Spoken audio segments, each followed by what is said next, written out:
Idiovako tanàny iray ity tanànana lehibe anay tsy ho adinoko ambany vohitry izy izay.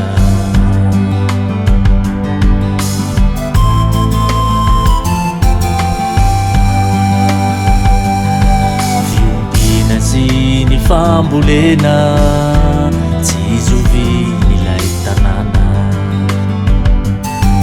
tao zavatra sesehena talentany sady arenany.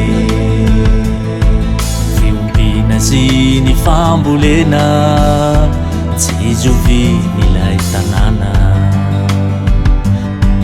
tao zavatra sesehena talentany sady arenany.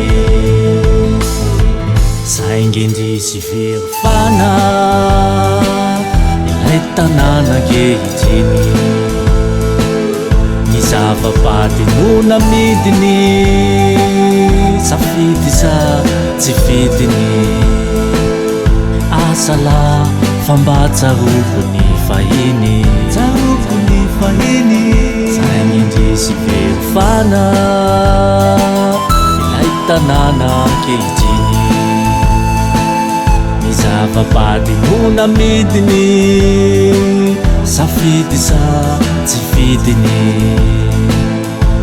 Asala fa mba tsaroko ny fahiny, tsaroko ny fahiny.